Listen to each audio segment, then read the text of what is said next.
মুক্তিযুদ্ধের শুরুতে রাজশাহীর বিস্তীর্ণ অঞ্চল জুড়ে গড়ে উঠেছিল এক দুর্ধর্ষ আঞ্চলিক বাহিনী। কমিউনিস্ট নেতা ওহিদুর রহমানের নেতৃত্বে এই বাহিনীর ২,০০০-এরও বেশি মুক্তিযোদ্ধা যুদ্ধ করেছিলেন মুক্তিযুদ্ধের রণাঙ্গনে।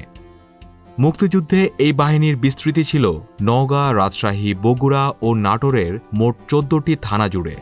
স্টার স্পেশালে আজ দেখুন মুক্তিযুদ্ধে ওহিদুর বাহিনীর বীরত্বগাথার ইতিহাস।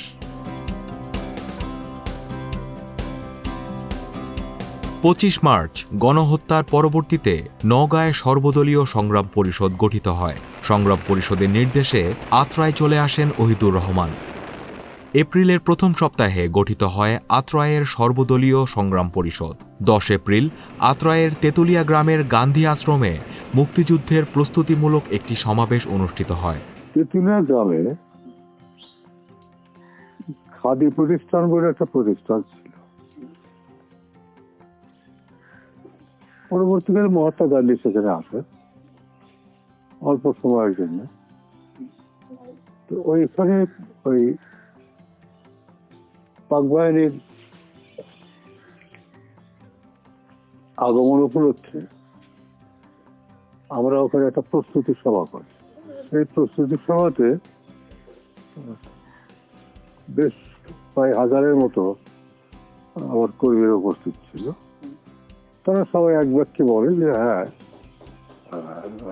বঙ্গবন্ধুর ডাকে আমাদের মুক্তিযুদ্ধে যাওয়া উচিত। গান্ধী আশ্রমে অনুষ্ঠিত কর্মী সভায় অস্ত্র সংগ্রহের জন্য ওহিদুর রহমানের নেতৃত্বে আত্রাই থানা দখলের সিদ্ধান্ত হয়। আত্রাইতে সংগ্রাম পরিষদের মাধ্যমে সংগ্রাম পরিষদের নেতৃত্বে যখন মুক্তিযুদ্ধের ট্রেনিং চলছিল সাহেবগঞ্জ মাঠে, এপ্রিল মাসের ১০ তারিখ হবে, নাটোর থেকে সেনাবাহিনী মার্চ করে আত্রায় আসতেছে, এই ধরনের একটা খবর আসে। পাঁচজন করে ভাগ করে আমরা করে ২৫ জন যাই খালি হাতে, নিরস্ত অবস্থা। যে প্ল্যান অনুযায়ী পরিকল্পনা ছিল এরকম যে দারোগা সাহেব নিশ্চয়ই একজন থাকবে, তাকে অ্যাটাক করে তার পিস্তলটা কেড়ে নেওয়া হবে। তারপরে একটা সেন্ট্রি থাকে কোর্ট পাহারা দেওয়ার জন্য, ম্যাগাজিন রুম আর কি, যেখানে অস্ত্র থাকে, তার রাইফেলটাও কেড়ে নেওয়া হবে। তোমরা করিও তাই। এমন সময় আমরা থানায় আসি, তখন সেকেন্ড অফিসার ছিল থানায়। তো পাঞ্জাবে আসবে, মানুষ মারবে, আর আমরা প্রোটেকশন দিতে পারবো না, এই নিয়ে ওহিদুর ভাইয়ের সঙ্গে তখন তর্ক বিতর্ক থাকে সেকেন্ড অফিসারের। তখন ওহিদুর ভাই এক পর্যায়ে ক্ষিপ্ত হয়, সেকেন্ড অফিসারের কাছ থেকে মানে থাপ্পড় মেরে ওর কাছ থেকে চাবি, মানে অস্ত্রাগারের চাবি নিয়ে নেয় এবং তার রিভলভার কেড়ে নেয়। তখন সেকেন্ড অফিসার সব ফেলে থুয়ে দৌড়ায় পালায় চলে যায়। আমরা থানায় আর কোনো পুলিশ নাই, এক সেকেন্ড অফিসার ছাড়া, আর কয়েকজন আনসার ছিল। এই মুহূর্তে আনসারেরা পালায় চলে গেল। আমরা তখন থানার ওই চাবিয়ে খুলতেছে না অস্ত্রাগার, আমরা তখন থানার ওই অস্ত্রাগারের বেড়ার প্রোটেকশন, টিনের প্রোটেকশন ছিল, আমরা সাপল দিয়ে বেড়া ভেঙে ফেলি। ভেঙে ফেলার পরে ওখান থেকে আমরা অস্ত্র পাই, ৪০টা রাইফেল আর ২ বাস্কর তাজা গুলি। আত্রাই থানা থেকে দখলকৃত অস্ত্র দিয়ে ২টি স্থানে সাহেবগঞ্জ মাঠে ও ভবানীপুর স্কুল মাঠে মুক্তিযোদ্ধাদের প্রশিক্ষণের কাজ শুরু হয়। এক পর্যায়ে সেনাবাহিনী, পাক সেনারা যখন নাটোর অতিক্রম করতেছে, ঠিক এই মুহূর্তে আত্রাই থানা থেকে আমাদের সংগঠিত অস্ত্র দ্বারা পরে এখানে প্রশিক্ষণ শুরু হয়। এইখানে যখন পাঞ্জাবি আত্রাইয়ের উপরে আনাগোনা শুরু করে, একদিন সাহেবগঞ্জ আসার জন্য তারা আশ্রম প্ল্যাটফর্মে নেমে আসার উদ্যোগ নেয়। আমরা নদীর এই পারে তখন একটা অ্যাম্বুশ করি। অ্যাম্বুশ করার পরে ওনারা আর এদিকে আসে না, আমরা এখান থেকে পরে উড্র করি অ্যাম্বুশ। আর এরপরে আমাদের ট্রেনিংয়ের স্থান নির্ধারণ করা হয় ভবানীপুর হাই স্কুল মাঠে। মুক্তিযুদ্ধকালীন সময়ে পাকিস্তানি বাহিনী ও রাজাকারদের বিরুদ্ধে ৫০টিরও বেশি যুদ্ধে অংশ নিয়েছিলেন ওহিদুর বাহিনীর মুক্তিযোদ্ধারা। ওহিদুর বাহিনীর তেমনই একটি যুদ্ধ ছিল আত্রায়ের শাহগোলা ব্রিজ ধ্বংসের অভিযান।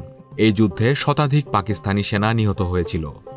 মানে আর আত্রাইতে ওনাদের যে ক্যাম্প ছিল, সেখান থেকে ওনারা সান্তাহার পর্যন্ত ওই টহল দিতেন। ওইখানে বসে থেকে আমাদের যারা লিডিং পয়েন্টে ছিলেন, ওহিদুর রহমান, মকদুসুমান রাজা, ইলিয়াস, তারা সিদ্ধান্ত নেন যে এই যোগাযোগ ব্যবস্থাটাকে বিঘ্নিত করতে গেলে কি করা যায়। আমাদের বলছে যে আজকে এই যে অপারেশন যেতে হবে, এরা যাবে। ওই যে ইন্ডিয়ান ট্রেন যারা, এরা আসলো এক্সপ্লোসিভ সেট করার জন্য। ৭১-এর মে ও জুন মাসে পাকিস্তানি বাহিনীর বিরুদ্ধে একাধিক যুদ্ধে গোলাবারুদ ফুরিয়ে আসছিল মুক্তিযোদ্ধাদের। তখন ভারত থেকে অস্ত্র সংগ্রহের চেষ্টা চালান বাহিনীর ৪ জন মুক্তিযোদ্ধা। আমরা রওনা হলাম ওই রসুলপুর থেকেই আর কি। রওনা হয়ে আমরা রায়নগরের মধ্যে দিয়ে নওগাঁ পার হয়ে আমরা হাঁটতে হাঁটতে সব যাচ্ছি আর কি। আমি, ওহিদুর, কাইয়ুম আর হাশেম, এই 4 জন। কিন্তু পথে রাজাকারদের হাতে ধরা পড়লেও ভাগ্যক্রমে মুক্তি পেয়েছিলেন তারা। ভারত থেকে অস্ত্র সংগ্রহে ব্যর্থ হওয়ায় ওহিদুর বাহিনীর মুক্তিযোদ্ধারা একের পর এক থানা ও রাজাকার ক্যাম্পে আক্রমণ চালান। 14 আগস্ট পাকিস্তানের স্বাধীনতা দিবসে রাজশাহীর বাগমারা থানা দখল করে 40টি রাইফেল ও প্রচুর গোলাবারুদ উদ্ধার করেন ওহিদুর বাহিনীর মুক্তিযোদ্ধারা। এবং এই যুদ্ধের সময় 14ই আগস্ট আমরা বাগমারা থানায় আক্রমণ করার একটা প্ল্যান করি এবং আমরা এখানে আক্রমণ করি রাত 2টার দিকে। 2টা গ্রুপে বিভক্ত হয়ে থানা আক্রমণ করি। আমরা পূর্ব পাশ থেকে একটা গ্রুপ আসি, উত্তর পাশ থেকে একটা গ্রুপ আসি। আমি উত্তর পাশের গ্রুপে ছিলাম এলএমজির সাথে, এবং পূর্ব পাশের গ্রুপে আলমগীর কবির, ওহিদুর ভাই এরা ছিলেন। ওদের সঙ্গে এখানকার স্থানীয় মুক্তিযোদ্ধা বর্তমান কমান্ডার জব্বার ভাই ছিলেন। আমরা এখানে রাত 2টার দিকে আক্রমণ করার পরে দীর্ঘ সময় যুদ্ধের ঘটনাতে যুদ্ধ করে ফায়ারিং করে আমরা ওই দিন থানা মুক্ত করতে পারি না। আমরা বাধ্য হয়ে পিছু হটি এবং 15 তারিখে আমরা ফার্দার আক্রমণ করে সকালে আমরা থানা মুক্ত করি। এখানে বেশ কিছু সেনাবাহিনী, পাক বাহিনী ছিল না, মালয়েশিয়া রাজাকার ছিল তারা এবং বিহারি ছিল, এরা নিহত হয় এবং কিছু অস্ত্র আমরা উদ্ধার করি এবং কিছু গোলাগুলি উদ্ধার করি এবং এই থানায় পাকিস্তানি পতাকা নামিয়ে আমরা স্বাধীনতার মানচিত্র খচিত বাংলাদেশের পতাকা উত্তোলন করে এখান থেকে আমরা চলে যাই। ওহিদুর বাহিনীর এই যুদ্ধাঞ্চল জুড়ে প্রবাহিত হয়েছে আত্রাই, ছোট যমুনা, ফকিন্নি, খাজুরা ও নাগর সহ 6টি নদী ও চলন বিল সহ 13টি বিল। নদীমাতৃক হওয়ায় ওহিদুর বাহিনীর কার্যক্রম পুরোপুরি পরিচালিত হতো জলপথে। বলতে পারেন ক্যান্টনমেন্টই ছিল নৌকা। ওহিদুর বাহিনীর বলা হতো শত নৌকার ক্যান্টনমেন্ট। নৌকা যুগেই আপনারা বিভিন্ন জায়গায় ট্রাভেল করতেন অপারেশনগুলো। হ্যাঁ, অপারেশনাল নৌকা যুগে এবং ক্যান্টনমেন্ট, খাওয়া দাওয়া, ঘুমানো সবই নৌকা। রসদটা হ্যাঁ, শুধু প্রশিক্ষণগুলো হয়েছে সেনাবাহিনীর তদানীন্তন যারা ইয়ে থেকে চলে আসছিলেন ছুটিতে অথবা যুদ্ধক্ষেত্র ত্যাগ করে স্বাধীনতার জন্য এসেছিলেন, তারাই শুধু প্রশিক্ষণগুলা উঁচু এলাকায় হতো। নৌপথে তো উপায় ছিল না, তখন তো রাস্তাঘাট ছিল না এরকম। এখন যানবাহন বলতে তো আমরা জলাশয় দিয়ে আমাদের যাতায়াত করতে হতো। তো আমাদের প্রচুর নৌকা ছিল, আমাদের শতাধিক নৌকা। এই নৌকাগুলোতে আমরা ব্যবহার করতাম, লোকজন উঠতো, আমাদের অস্ত্র থাকতো, আমাদের অস্ত্রপাতিও থাকতো।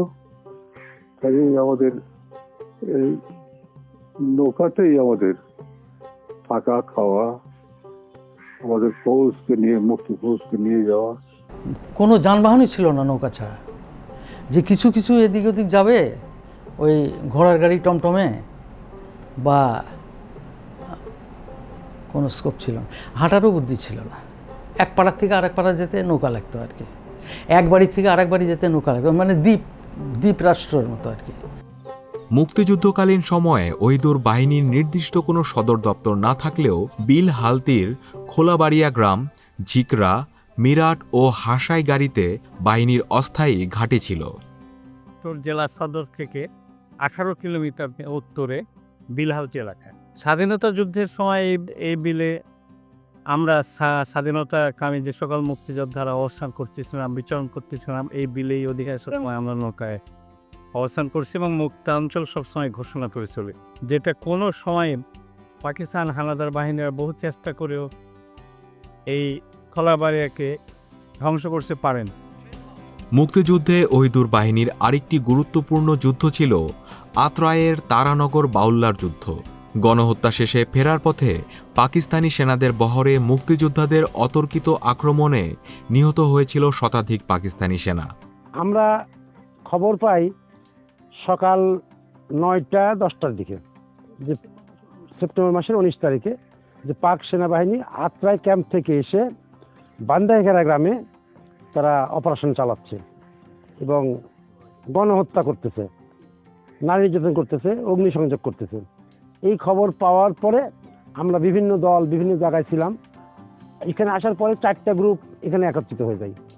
ওহিদুর ভাইয়ের যে মূল গ্রুপটা, তার সঙ্গে ছিল আলী খাজা বাগমারার যে গ্রুপটা ছিল, আলী খাজার গ্রুপ, ওহিদুর ভাইয়ের গ্রুপ। এই 4টা গ্রুপ আমরা একত্রিত হয়ে এই গ্রামে যখন আমরা অবস্থান করি, তখন আমরা এখানে শেল্টার, আমরা একদম বাংকারের ব্যবস্থা করি। এখানে আক্রমণ করার জন্য জায়গাটা, উপযুক্ত জায়গাটা এই জায়গায় বেছে নেওয়া হলো। ব্যাকের থেকে নৌকা ঘুরবে, আমরা এখানে অপারেশন টার্গেট করব। ঠিক সেই মোতাবেক বিভিন্ন জায়গায় গর্ত খুঁড়ে খুঁড়ে বাংকার করা হলো। আমরা বিভিন্ন বাংকারের পজিশন নিয়ে নিলাম। ওইদিকে দোতলা ছিল, দোতলার উপরেও একটা পজিশন নেওয়া হলো। ওরা তখন বেলা 3টার দিকে বান্দিঘেরা অপারেশন শেষ করে ওরা ব্যাক করতে আত্রাই ক্যাম্পে যাওয়ার জন্য। এই ব্যাকে যখন আসে তখন আমাদের রেঞ্জের মধ্যে পড়ে যায়। তখন আমরা জানাজানি করে সব জায়গাতে প্রচুর মুক্তিযোদ্ধা আসছিল, আর সে গ্রামে, এই গোটা গ্রামে আমরা পজিশন নিয়েছিলাম।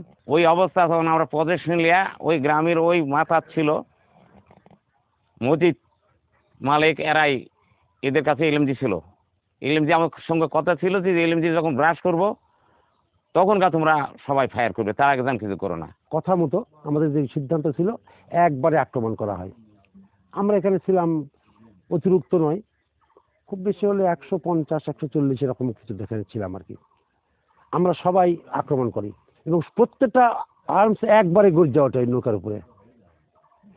অল্প সময়ের মধ্যে নৌকা ধূলিসাৎ হয়ে যায় নৌকা। মুক্তিযুদ্ধে ওহিদুর বাহিনীর গুরুত্বপূর্ণ যুদ্ধগুলোর মধ্যে আরও ছিল বামনি গ্রামের অ্যাম্বুশ, তাহেরপুর ভবানীগঞ্জ ও ব্রহ্মপুর হাটে অপারেশন, নলদিঘির যুদ্ধ, নলডাঙ্গা ব্রিজ অপারেশন, ভবানীগঞ্জের খণ্ডযুদ্ধ প্রভৃতি।